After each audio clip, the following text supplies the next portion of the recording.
Os herdeiros de Champollion.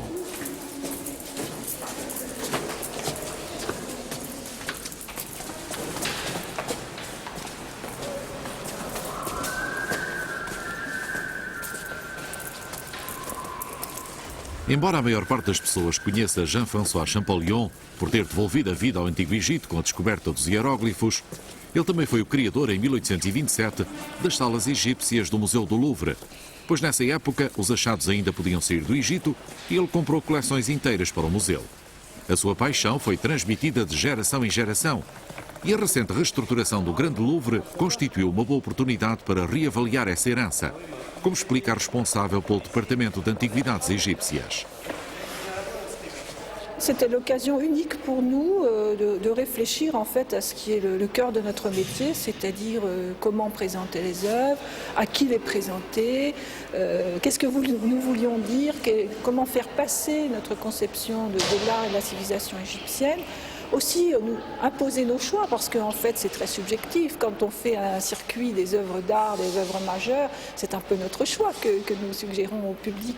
Tout ça était très passionnant et en même temps nous avions des conditions exceptionnelles, c'est-à-dire que nous bénéficions d'espaces agrandis, nous avions à notre disposition des moyens techniques et des équipes confirmées. Donc c'est peut-être la deuxième fois depuis Champollion où nous bénéficions d'un réaménagement total.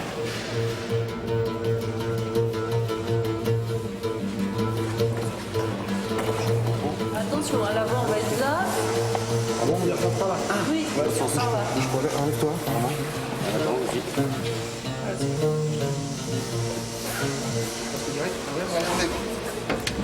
J'en viens d'un comme nettoyage à nous aussi. Personne n'ose le toucher.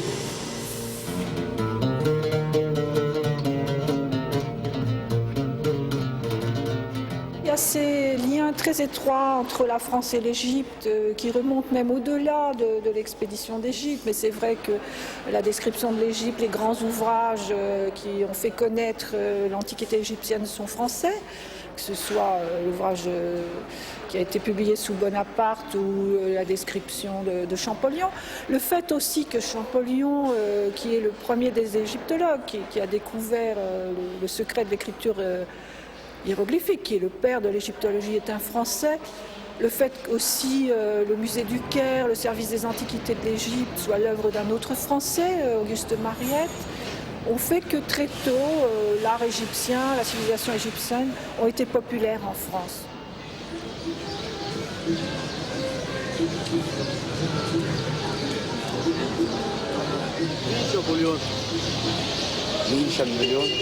شامبليون بونابرت. الاكتشاف اللي حصل أثر في الثقافة العامة، واخد بالك، على الناس في اكتشافه خطوط الثلاث لغات اللي حصلت فيها دي طبعا أفادت. عشان هو حجر رشيد هو السبب اللي فك الحروف الجغرافية كلها.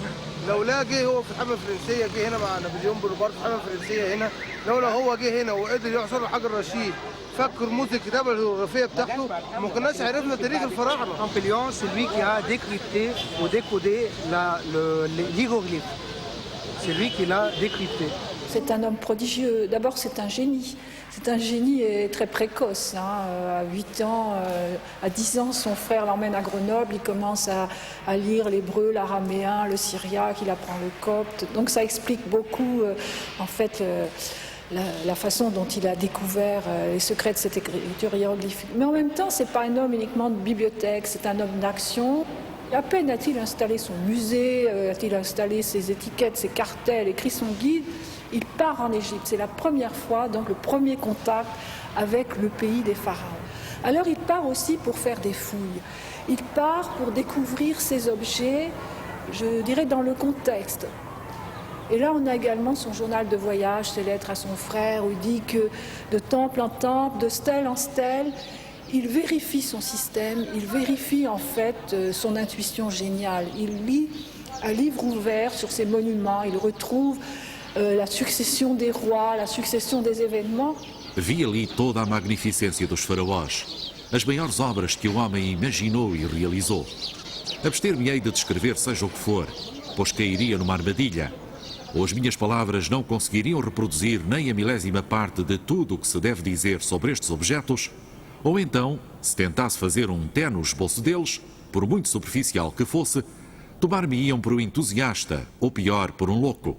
Para terminar, basta acrescentar que na Europa não somos mais do que liliputianos e que nenhum povo, antigo ou moderno, jamais concebeu a arte da arquitetura a uma escala tão sublime, tão vasta e tão grandiosa como fizeram os antigos egípcios.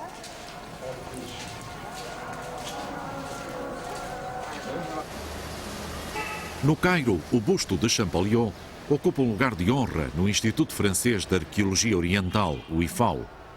Este nome exótico denomina o posto avançado que a França tem no Egito e comprova que as suas relações com este país são privilegiadas desde há 2 séculos.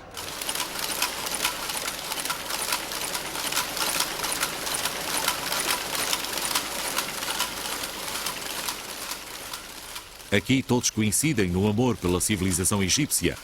Neste ponto convergem a investigação, as escavações arqueológicas e todas as iniciativas francesas em matéria de egiptologia, as quais são acompanhadas por um importante número de publicações. Vous savez, si vous allez dans une réunion internationale regroupant des égyptologues, vous aurez des gens qui parlent toutes sortes de langues. Il y a une langue que tous comprendront, c'est l'égyptien. Forcément. 2 égyptologues d'horizons très divers vont se retrouver sur un texte et leur lecture fait qu'ils échangeront.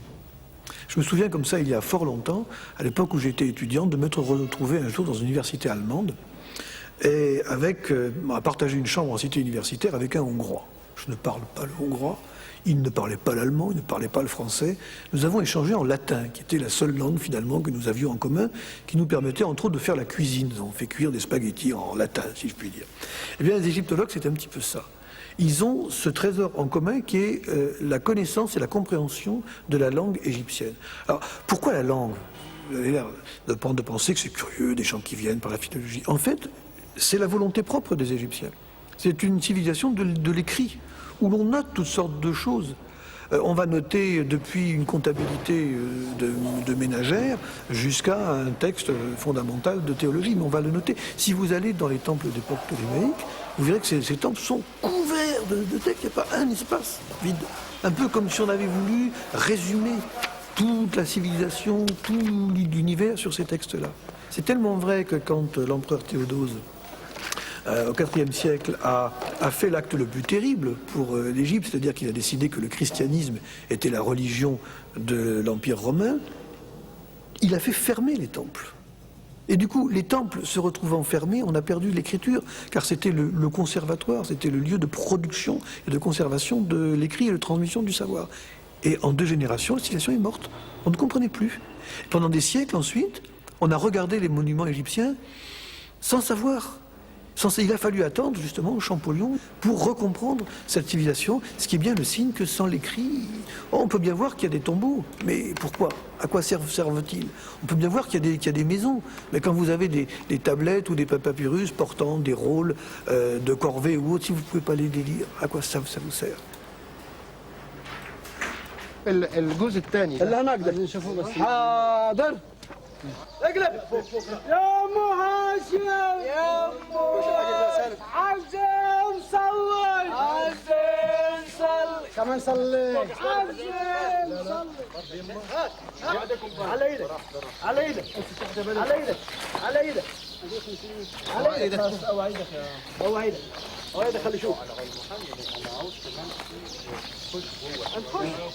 C'est à propos de Ramsès, hein, c'est une dédicace concernant Ramsès. Il était donc maître des jubilés comme son père, donc on voit encore les derniers signes de son père, Tataténen, donc qui était maître des jubilés. Le roi de Haute et Basse Égypte, donc il devait venir le cartouche de Ramsès II. Il y a ensuite Nebtaoui, donc le maître des deux terres ou du double pays, Ouzermatré Setepenré, le fils de Ré, le seigneur des apparitions, Ramsès Meriamon. Il a fait. Desde o meu regresso às ruínas da mais antiga das cidades reais, consagrei todos os meus dias ao estudo do que resta de um dos mais belos edifícios, pelo qual senti logo à primeira vista uma grande predileção. Chamava-se Ramsés I, porque Tebas devia-o à generosidade do faraó Ramsés o Grande. Quando visitamos estas galerias mutiladas e as suas bonitas colunatas, a imaginação voa e experimentamos uma emoção natural ao pensarmos que foram obra do mais célebre e do melhor dos príncipes dos extensos anais do Velho Egito. O vasto espaço, outrora compreendido entre as galerias e os dois pilones, está repleto de enormes escombros daquilo que foi o maior e mais extraordinário colosso que os egípcios alguma vez construíram. Era o de Ramsés o Grande. As inscrições que o decoram não deixam margem para dúvidas. Champollion l'a vu dans cet état. Oui. Il l'a vu fracturer, basculer, puisque l'effondrement de ce colosse remonte à l'époque romaine. Il y a eu un débitage de la statue qui s'est produit, et puis par la suite un basculement qui a été certainement à l'origine de cette grande fracture qui a cassé ce colosse en deux.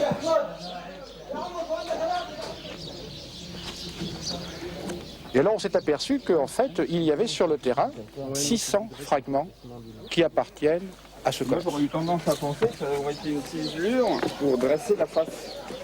Mais bon... Pour dresser la face, c'est-à-dire? Pour dresser cette face, pour retailler cette face. Ah oui, pour retailler cette face. Ouais. Mais là, on avait déjà entamé le piédestal. Hein.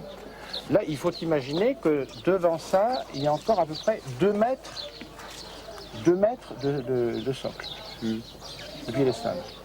Et là, les pieds qu'on a ici, ils ne sont pas à leur place. Hein.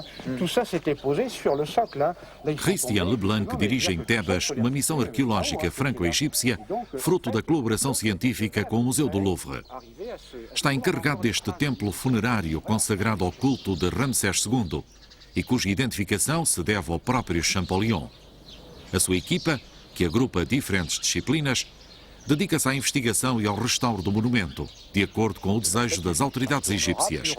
Arquitetos, arqueólogos, pedreiros, etc., estão empenhados na tentativa de reconstrução deste colosso. Si on regarde bien, c'est que on a de la matière. C'est vrai que le désir sur ce projet, c'est pas... Non, il ne s'agit pas d'avoir une image. Il ne s'agit pas de redresser le colosse pour redresser le colosse. C'est ça. Je veux dire que ça, c'est pas le but. C'est pas le but du tout.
Desejava ardentemente encontrar o túmulo do mais famoso dos Ramessidas. A sepultura deste grande homem parece ter sido alvo de vários ataques, primeiro profanada por mãos bárbaras e depois devastada por cheias acidentais que chegaram a inundá-la quase até ao teto.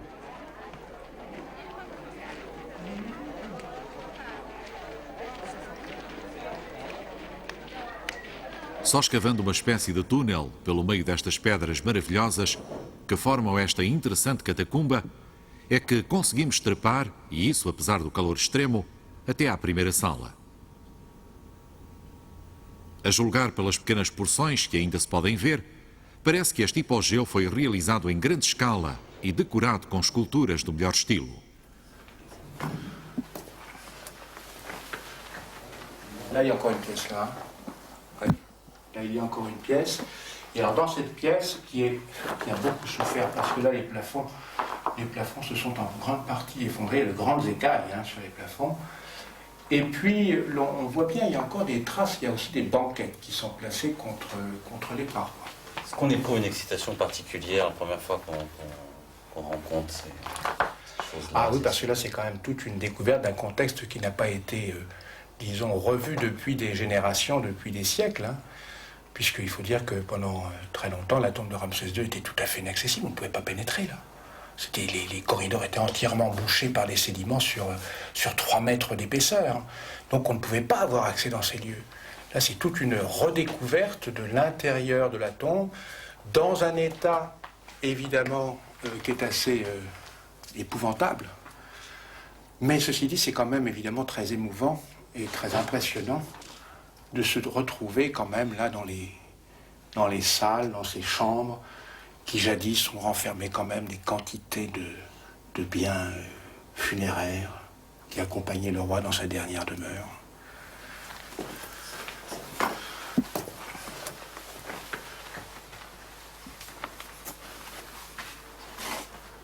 Tous nos prédécesseurs, que ce soit Champollion, que ce soit Lepsius, ont approché cette tombe, mais l'ont approché jusqu'au premier corridor, ils n'ont pas pu aller plus loin en fait.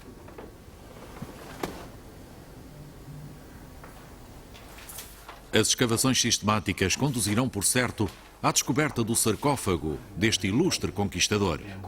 Não podemos esperar encontrar a múmia real, pois este túmulo deve ter sido violado e saqueado noutros tempos, quer pelos persas, quer pelos caçadores de tesouros, tão ansiosos por destruir como ávidos por se vingarem. Ça paraît quand même un travail énorme à réaliser. Enfin, celui, parce que j'étais même pas du tout sûr que je viendrais un jour travailler dans cette tombe. Et puis, en fait, petit à petit, les choses se sont concrétisées, mais on nécessitait quand même un certain nombre de moyens, parce que se trouver seul devant une tombe qui a souffert autant que celle de Ramsès II, je veux dire qu'avec toutes les meilleures volontés possibles, je crois que d'ailleurs elle a dû rebuter un grand nombre d'égyptologues. Alors là, quand on voit des salles comme celle-ci, il faut bien se dire que c'est pas, il faudra encore du temps. Il faut se donner du temps. Parce que d'abord, c'est une tombe qui, semble-t-il, nous apportera beaucoup à partir de tout ce qui reste de son décor, qui nous apportera certainement beaucoup aussi par les vestiges archéologiques qui se trouvent encore dans les salles. Et donc ceci permettra encore de mieux connaître, en fin de compte, non seulement le règne de Ramsès II, mais aussi la mort de Ramsès II. Donc les choix qui ont été ceux, justement, de ces dernières années avant de quitter ce monde pour l'autre.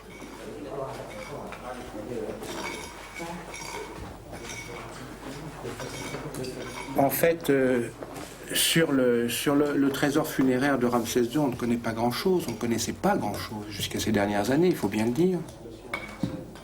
Est-ce qu'il existait dans la tombe même encore des biens ayant pu appartenir au mobilier funéraire du roi? Eh bien, la fouille a révélé effectivement qu'il y a encore des choses. La preuve, c'est qu'on est en train de retrouver le sarcophage, et un sarcophage en albâtre qui est quand même constitué jusqu'à présent. Les fouilles ont livré à peu près quand même 400 morceaux du sarcophage de Ramsès II.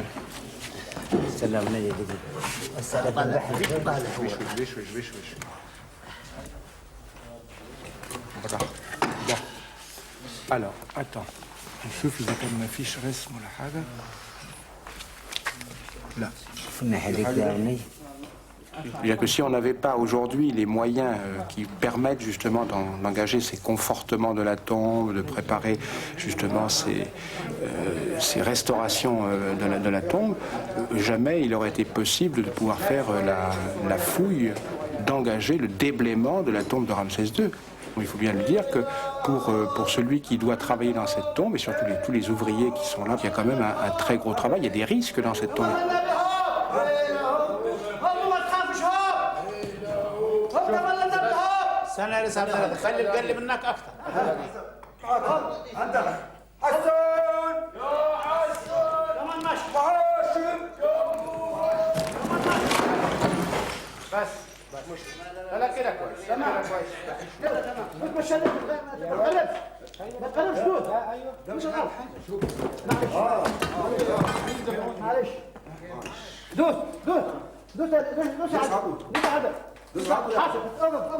ماشي ماشي انا ساندك ما تخاف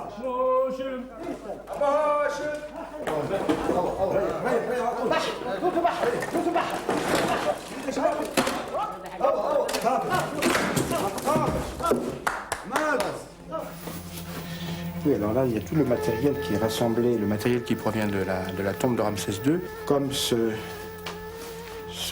très belle petite tête d'un Shawapti de Ramsès II.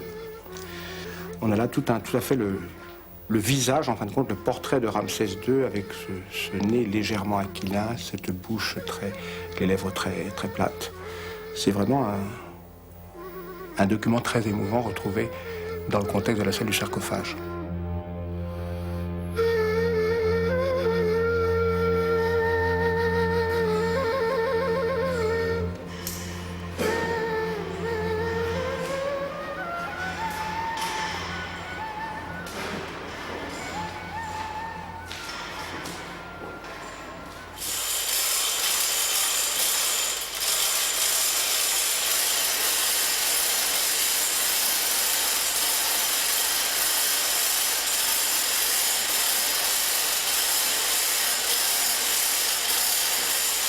Il ne faut surtout pas croire que les Égyptiens justement vivent dans une fascination pour la mort. C'est une des idées qui vient immédiatement quand on parle de l'Égypte, les sarcophages, les momies, le monde de la mort.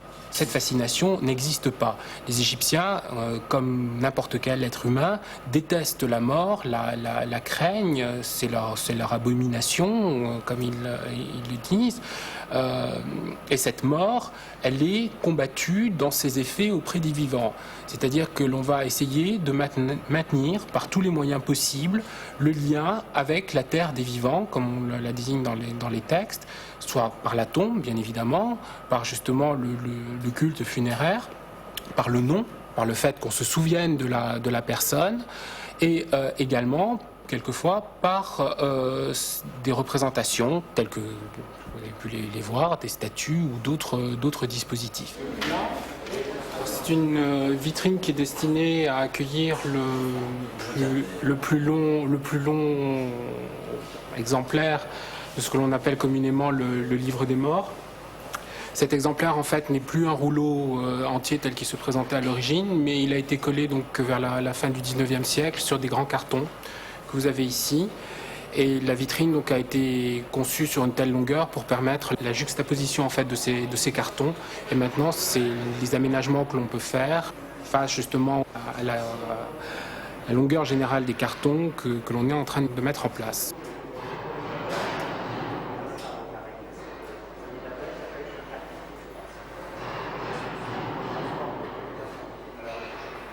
L'appellation, en fait, livre des morts est incorrecte. Ce livre s'appelle donc en égyptien le livre pour sortir le jour et sert donc à une partie de ce qui constitue le défunt pour revenir sur terre et profiter des offrandes.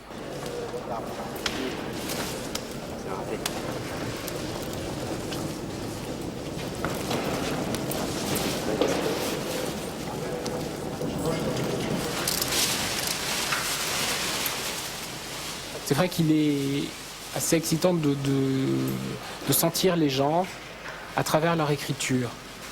Vous pouvez voir les fautes qu'ils font et traiter un type de document qui sont aussi dans la plus grande majorité donc des documents de la vie quotidienne qui permettent justement d'avoir un contact autre, peut-être quelquefois plus proche, avec les gens qui les ont conçus ou rédigés.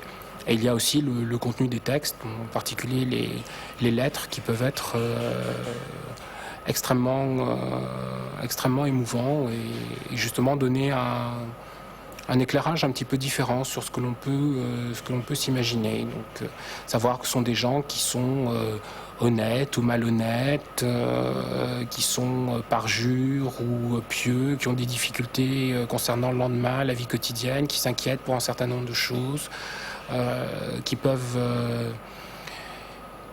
mourir d'amour aussi. Donc, vraiment des sentiments, une palette de sentiments qui sont des sentiments très humains et qu'on arrive à retrouver par ce biais.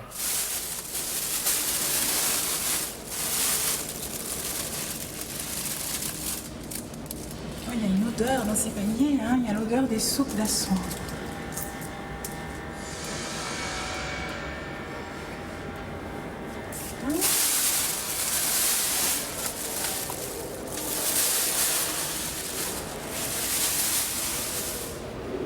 On avait beaucoup de choses en réserve qui méritaient vraiment d'être exposées, comme des paniers, des coffres. Et là, on bénéficie de nouvelles vitrines très spacieuses, donc qui nous permettent de sortir les choses en série. Je pense que quand on expose les choses en série, on a l'impression de masse qui reflète la réalité. C'est-à-dire les Égyptiens n'avaient pas un panier à la maison, mais des dizaines de paniers, comme nous avons, des dizaines de boîtes et de meubles. C'est leurs meubles les plus courants, c'est le panier. On va en mettre un certain nombre qui reflètera vraiment, enfin on espère, donnera l'impression de statistique, enfin de quantité qui reflète la réalité. L'Institut français a eu la chance de fouiller un village entier conservé dans la montagne, le village des artisans de la vallée des Rois, le village des reines Médinées. Beaucoup de ces objets viennent aussi de là. Mais beaucoup viennent aussi de tombeaux, parce que trouvés dans l'habitation, ils seraient en moins bon état que ça. Ils seraient dans un état déplorable, esquinté. Les vanneries, bien sûr, ne peuvent être conservées dans cet état-là que dans un tombeau scellé, où personne n'a pénétré, ni insectes, ni bêtes, pendant des milliers d'années. Moi, je suis plutôt orientée vers l'archéologie matérielle. C'est-à-dire qu'effectivement, ça m'intéressait beaucoup en Égypte, sur place, de fouiller et de pouvoir trier du matériel, voir dans un village donné, à une époque donnée, ce que les gens ont consommé. Est-ce qu'ils mangeaient des produits importés d'une autre région d'Égypte? Est-ce qu'ils achetaient de la vaisselle faite dans un autre coin? Et dans quelle proportion? Et c'était très amusant. C'est l'archéologie matérielle qui complète parfaitement l'archéologie de l'inscription. C'est pas parce que le texte dit beaucoup, mais l'inscription officielle aura tendance à dire un certain message qui peut être tendancieux, puisque c'est la propagande quand même. L'archéologie matérielle, elle dit « Ah oui, mais il y a eu un incendie dans ce temple à telle époque, en réalité... » Voilà, ça, c'est les contrastes, les informations contradictoires, comme dans une enquête policière, où vous devez tenir compte du message laissé par la victime et vous devez aussi tenir compte des indices que vous voyez vous réellement et qui eux mentent peut-être un peu moins, et les deux se complètent. Dans la religion, vous avez ce que vous voyez dans les tombes, les inscriptions, les prières, et puis vous voyez les pratiques réelles par les petits objets pieux, superstitieux que l'on peut retrouver. Donc tout fait un tableau complet. Qu'est-ce que c'est que ces formes? Oui, évidemment, sans étiquette, vous êtes perdu. Vous en avez besoin des étiquettes. Le terme classique, c'est chevet, mais je crois qu'on va aussi appeler ça appuie-tête. Comme c'est un objet qui n'appartient pas à notre culture quotidienne, le mot n'est pas très éclairant. Chevet, c'est ce qui est au chef, c'est ce qui est au chevet de la personne. En fait, ce sont des appuie-têtes. Donc on utilisera probablement ce mot-là aussi pour éclairer un peu le propos. Parce qu'en fait, oui, il dormait la tête, la nuque appuyée là-dessus. Alors en général, là, personne ne nous croit. Et pourtant, ça se pratique au Japon, ça se pratique en Afrique. Et c'est certain que les Occidentaux ont du mal à l'imaginer. Ça, c'est des têtes du dieu Bès. Vous voyez, cette espèce de monstre, je crois que vous le connaissez, cette espèce de gnome qui tire la langue. Pas toujours, là, non, mais là, oui. C'est un génie, un dieu protecteur, un dieu familier. Et son rôle, un de ses rôles principaux, c'est de protéger le sommeil, protéger les dormeurs et les femmes enceintes. Vous le voyez souvent en train de saisir des serpents, car le dormeur en Égypte craint beaucoup le serpent. C'est encore vrai? Voilà. Et donc, c'est vraiment protecteur attitré du lit. Vous voyez cette femme sur son lit, on a l'impression que sa tête est appuyée sur quelque chose de long et étroit, et ce pourrait être aussi représenté à plat, par convention, l'appui-tête. On s'attache à ces objets là qu'on manipule tous les jours. C'est-à-dire, oui, c'est très attachant. On sait bien que des mains ont sculpté ça, des gens ont dormi là-dessus il y a des millions d'années. Et moi, j'avoue que ce contact direct dans le temps, c'est vraiment le voyage dans le temps. Quand j'étais petite fille, je voulais voyager dans le temps. Je crois que je n'arriverais pas à le faire mieux qu'en travaillant dans l'archéologie. C'est vraiment une façon de se connecter avec le passé en prise directe.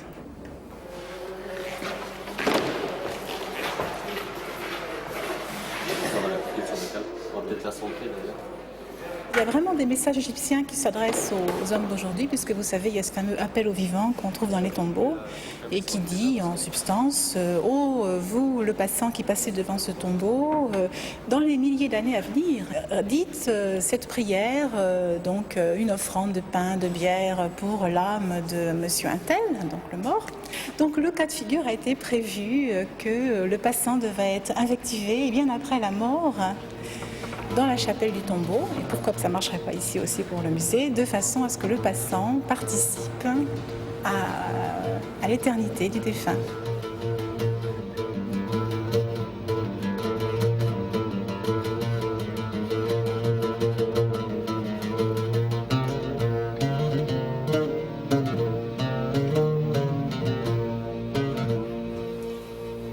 Parce que les deux blancs et les deux ocres sont vraiment similaires, quoi. Et en dessous, tu trouves quoi? Tu trouves quelque chose de plus ancien? Il y a un ocre, enfin, c'est une couche ocrée, mais qui s'apparente plus à un matériau de bouchage qu'à une couleur en elle-même, et qui est assez lacunaire et qui est elle-même posée sur une couche très chaotique. Et en dessous, ce qui est génial, c'est qu'il y a un trait de crayon de papier, en fait, qui forme le coin de l'œil. Et qui dessine en fait. Qui dessine l'œil comme un. Mais c'est vraiment un crayon de papier, c'est du graphite tout à fait ce qu'on peut utiliser maintenant. Il faut être sûr que le visage lui appartient bien. Voilà, donc je pense qu'il n'y a vraiment qu'une radio qui pourrait nous aider à l'heure actuelle. Sylvie est prête à faire des analyses. Ah oui. Et puis du coup, ils vont faire une espèce de radiographie totale. Tant mieux. Tant pour mieux, documenter. Oui. Ah oui, ce sera très également par infrarouge, par UV. Je crois que c'est important. Ah oui, c'est possible. Si jamais il y avait une sous-couche, on pourrait éventuellement retrouver la forme réelle de l'œil. Ah oui, ce serait bien. Très bien. Alors on peut aller voir le sarcophage de Padi Diouf pour comparer. Dans la texture de l'ocre d'ailleurs, et puis surtout dans ses yeux incrustés. En fait, les œuvres sont plus belles lorsqu'il n'y a pas d'intervention moderne. Toujours. En fait, d'aspect général, il est beaucoup plus authentique. Oui. Autrement dit, si les résultats d'analyse étaient un petit peu catastrophiques concernant Bessenbout, je crois qu'on remplacerait la présentation de Bessenbout par Padi Diouf, qui est aussi un homme, un berbe, de la même époque.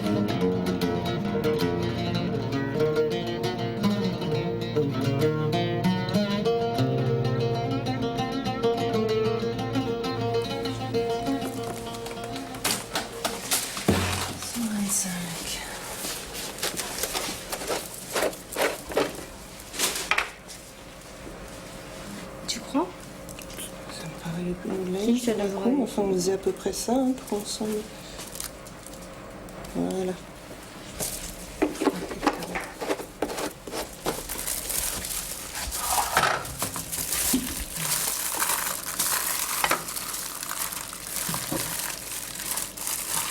On a besoin de quoi là maintenant? C'est bon, on applique ça. Aspirer dans la seringue et puis après l'injecter. Ah bah non, ça fait pas des ailes. Je vais pas comme ça.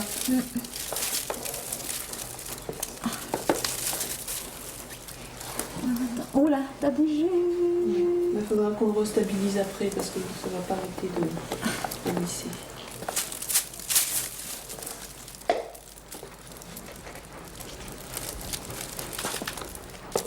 Ah, quelle horreur. Il n'y a pas grand-chose dans une seringue.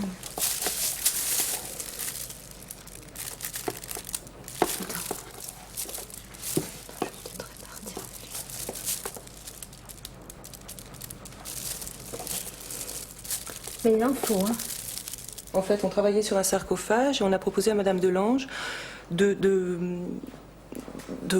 le stabiliser par une semelle. On avait pensé un petit peu au projet et c'est parti en fait pour tous les sarcophages. On s'est dit effectivement, il faut tous les stabiliser, ça sera beaucoup mieux. On a fait surtout aussi des dérestaurations du 19e, parce que ces objets ont été beaucoup mastiqués, repeints de manière souvent très interventionniste. Et donc, en accord avec toute l'équipe de restaurateurs et les conservateurs, on a pensé qu'il était intéressant de justement enlever toutes ces peintures qui étaient en fait falsificatrices. C'est des objets qui sont assez émouvants parce qu'ils sont très... ils ont un rapport avec plein de différents métiers d'artisans, donc, et ça c'est assez passionnant. C'est des objets qui sont à la fois, comment dire, c'est une boîte, hein, c'est un objet presque... et en même temps, il y a un visage, quoi, donc c'est des sculptures en étant... je sais pas, c'est vrai que c'est assez magique.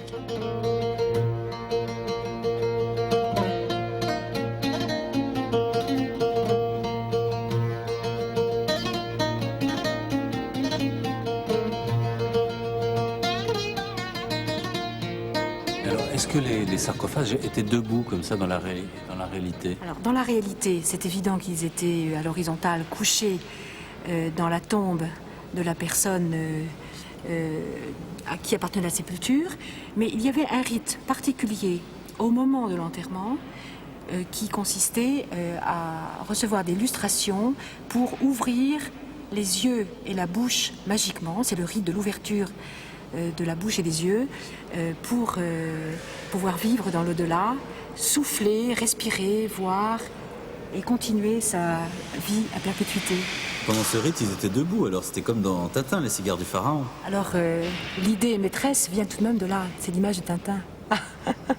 Paradoxalement, c'est une idée de Monsieur de Sénéval, trouvant que c'était une présentation très jolie, très animée, et il a voulu essayer de représenter les cigares du pharaon, en quelque sorte, même au Louvre. Et donc, les 5 éléments appartiennent à cette même grande dame du royaume, Tanet Héreret, qui date de la 21e dynastie. Elle essaie de trouver protection auprès de toutes les formes divines imaginées, parce que c'est le domaine de l'imagination et non pas de la révélation, imaginées par la religion égyptienne. Acabamos de escalar uma montanha e, ao chegar ao planalto, podemos ter uma ideia da destruição de que foram alvo desde há séculos as sepulturas dos benfitas. Imaginamos uma planície limitada por pirâmides e cheia de pequenos montes de areia, cobertos pelos restos de vasos antigos, de faixas das múmias, de ossos partidos, de crânios egípcios branqueados pelo deserto e por todo o tipo de escombros.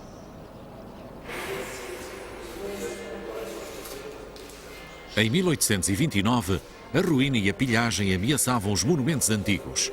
Champollion alertou o Pachá do Egito e exortou a pôr termo à devastação.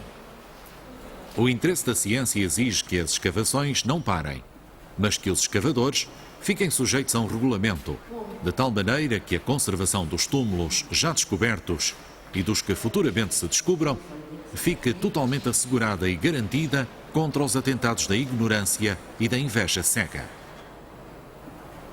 Foi precisa toda a destreza e energia de outro descobridor, Auguste Mariette, para que as antiguidades faraónicas deixassem de servir como ofertas oficiais para os visitantes ilustres. Mariette conseguiu instaurar pela primeira vez uma lei de partilha entre o Egito e o país que financiava uma escavação. E assim travou a sangria de antiguidades.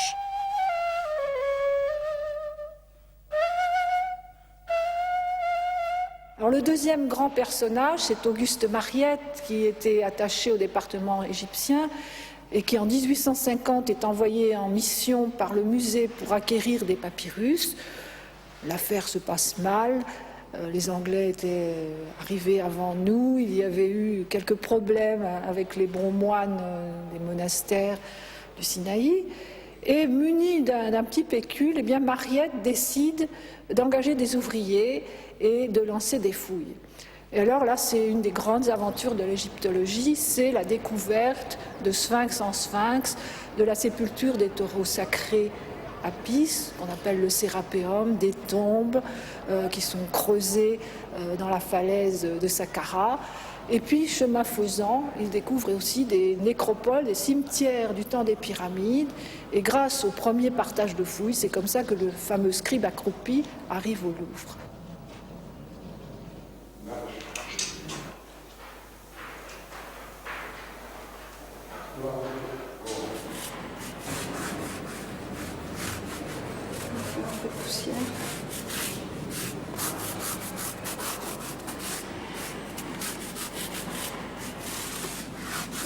Les stèles, elles étaient appliquées à l'intérieur des murs dans le Sérapéum.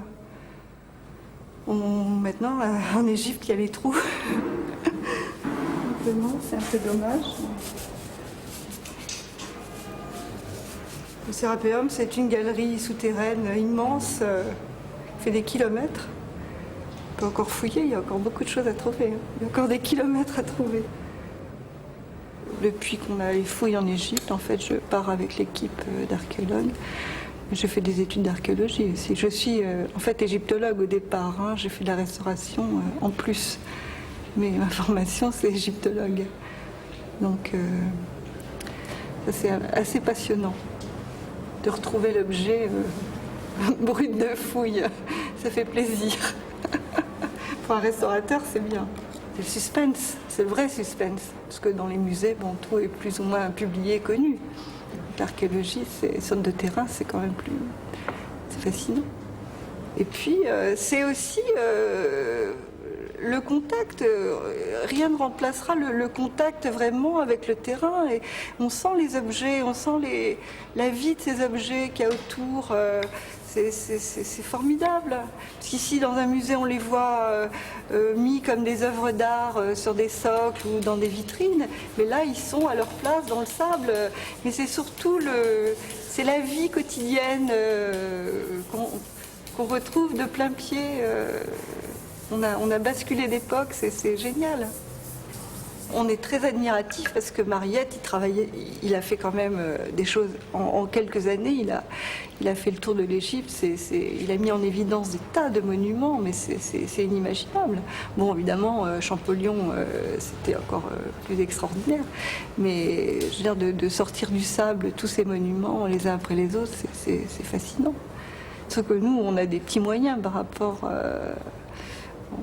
On imagine les équipes d'ouvriers de Mariette, il devait être des milliers d'Égyptiens avec leurs petits paniers, leurs touris à gratter. Ça devait être une ambiance extraordinaire.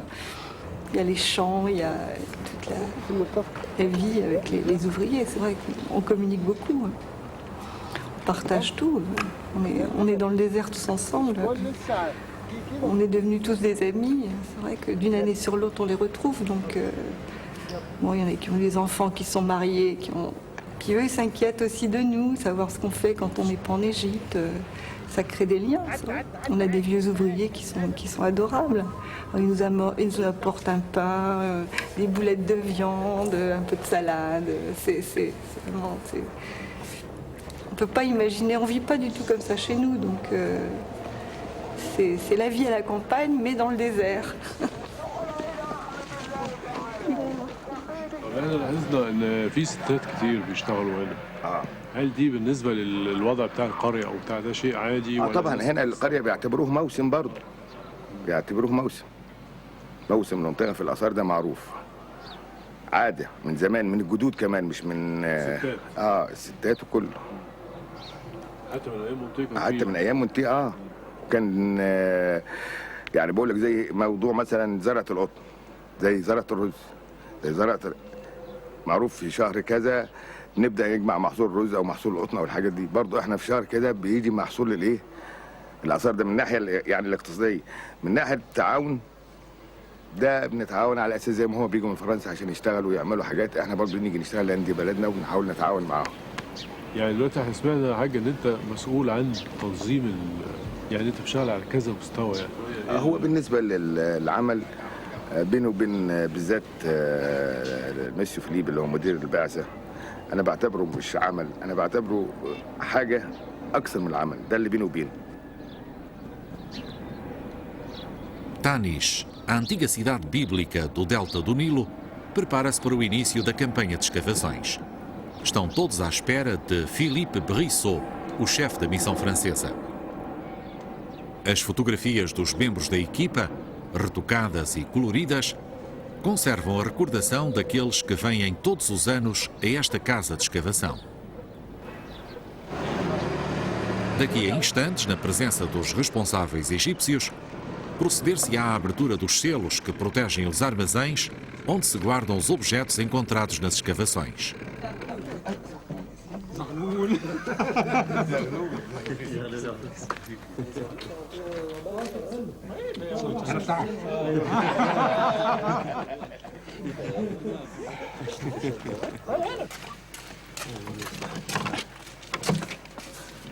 طب انجي معك؟ لحظة واحدة. روح محمد لا استنى. مش هنفتح. هنشوف بس مش هنفتح. نطمن على الرصاصة بس. لا كويس.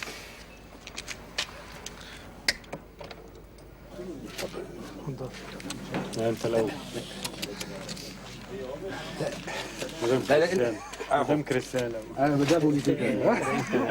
J'aime bien faire les entrées, oui, d'accord.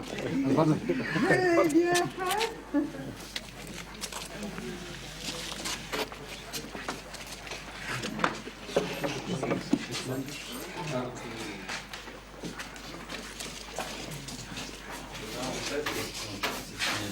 Là, on signe le procès verbal d'ouverture du magasin.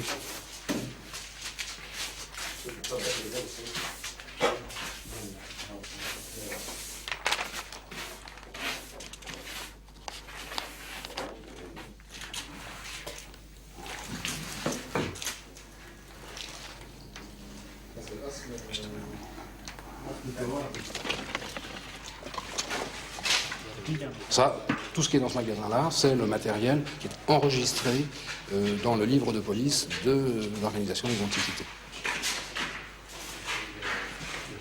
Bon, tout ça est extrêmement fracassé, extrêmement fragmentaire, mais est très causant et puis est aussi, avec un œil un peu averti, est aussi très émouvant. On imagine la violence des chocs dont il a été victime. Mais ça reste un très bel objet qui pourrait compléter une exposition du type le corps en morceaux, des choses comme ça.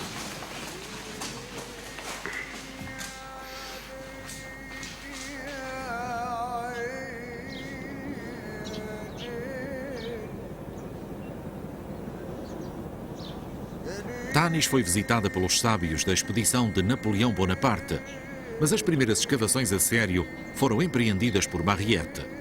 Em 1939, o francês Pierre Montet descobriu aqui um conjunto de túmulos reais. Um deles, que estava intacto, continha um tesouro menos conhecido, mas tão precioso como o de Tutankhamon.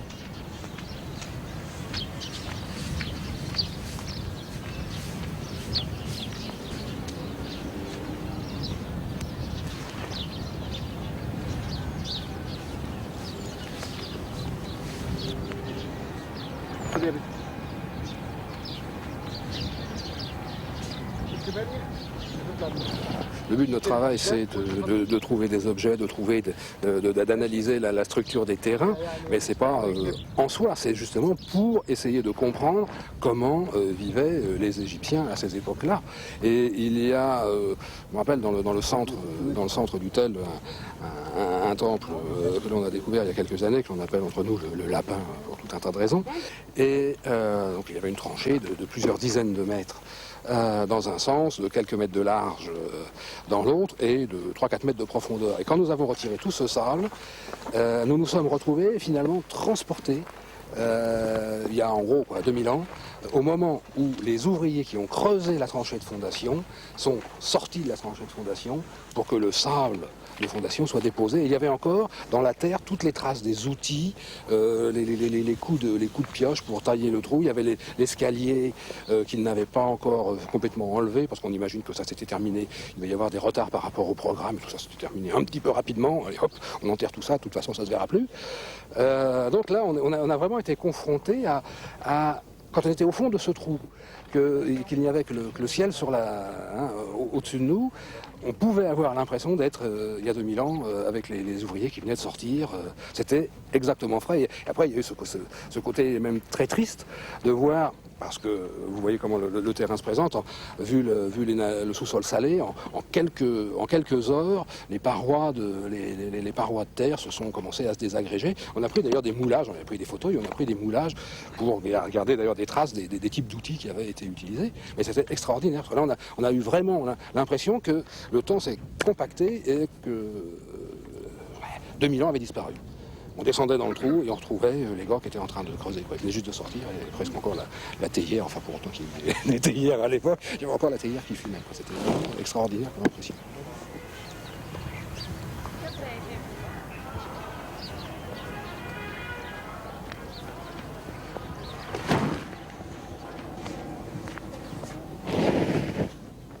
Est-ce que l'on a ici des tombes ? Première hypothèse. Est-ce que ces tombes ont été construites ou ne l'ont pas été? Est-ce qu'elles ont été détruites si elles ont été construites? Est-ce que ces tombes seraient des tombes plutôt liées à la famille royale, ou est-ce que ça serait des tombes de nobles, de particuliers? Tout ça est un ensemble pour lequel, pour le moment, nous n'avons pas de réponse. Ça fait partie de l'hypothèse. Bon, il y a une hypothèse qui peut faire rêver, on peut se la faire. C'est, après tout, il nous manque... Toussénès, quand il avait créé la nécropole royale de Tanis, s'était trouvé confronté à un problème d'innovation, et il l'avait manifestement réglé de son côté en prévoyant dans sa tombe l'inhumation de sa femme. Bon, manifestement, les successeurs n'ont pas suivi dans cette voie, et non seulement pas suivi dans cette voie, mais ils ont même enlevé Moutnet-Djemet pour la mettre on ne sait trop où, pour y mettre un homme, ce qui était plus décent. Donc, où sont les femmes? Où sont les reines?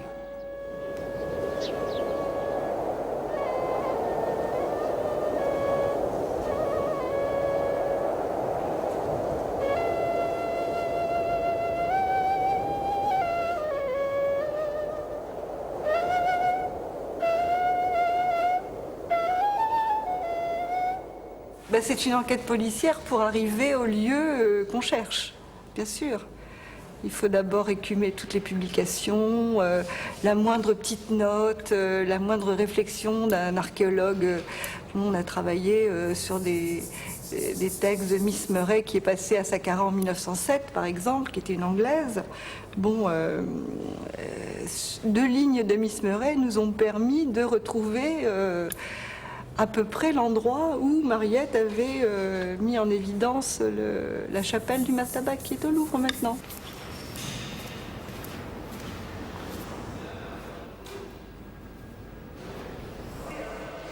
Essas paredes finamente esculpidas e pintadas adornavam o túmulo de dignitário da época das pirâmides, chamado Arret Etep. Chegaram ao Louvre em 1903. Há alguns anos, Christian Ziegler concebeu a ideia de procurar o sítio exato de onde procedia esse túmulo descoberto por Mariette. C'est une tradition qui remonte à la naissance du département égyptien, puisque Champollion, une fois son musée ouvert, est parti en Égypte. Et traditionnellement, les conservateurs soit dirigent des chantiers de fouilles, soit participent à des fouilles qui sont menées en particulier par l'Institut français du Caire, qui est toute l'année en Égypte.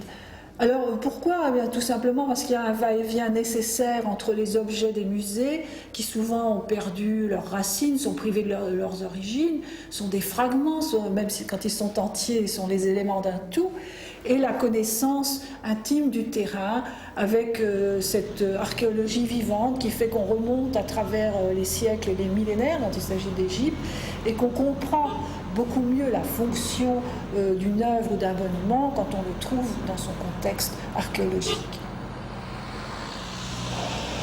Donc sur les conseils des uns des autres, je suis allée voir à Saqqara, l'endroit présumé d'où venait cette chapelle.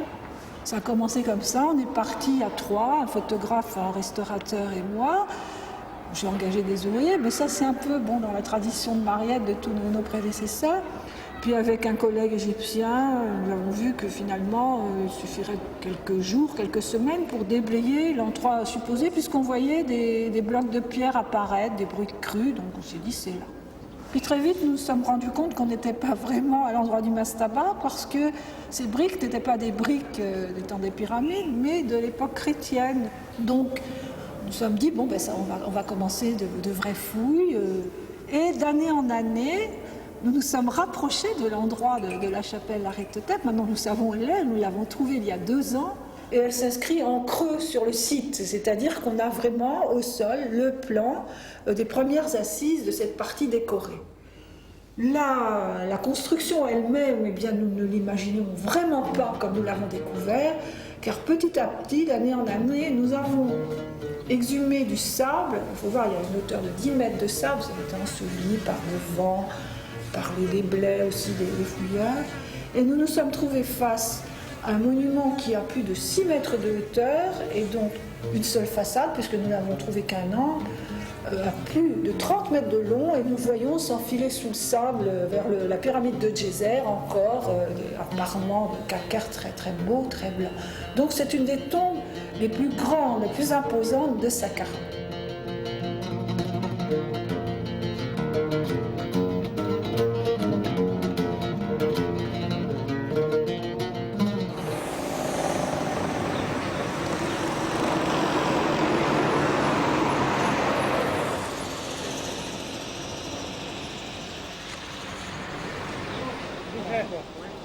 A 4 de setembro de 1829, Champollion, esgotado, deixou o Egito, onde acabara de passar um ano.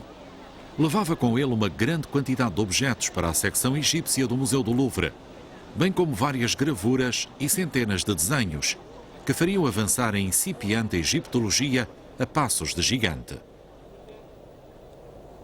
Percorri o Egito passo a passo, penetrando em todos aqueles locais onde o tempo permitiu que subsistissem alguns restos do seu antigo esplendor.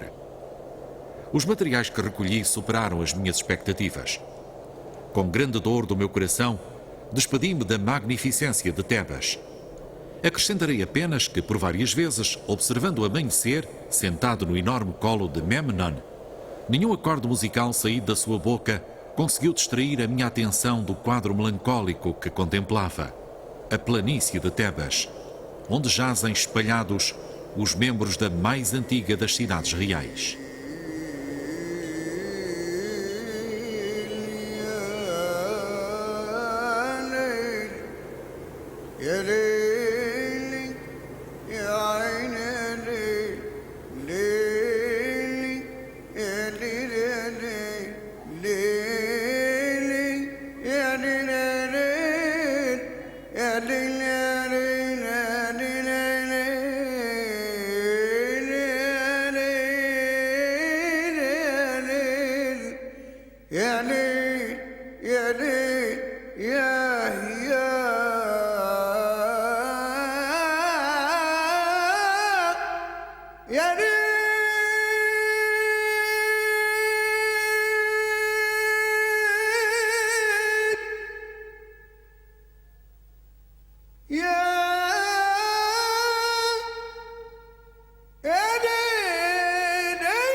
يا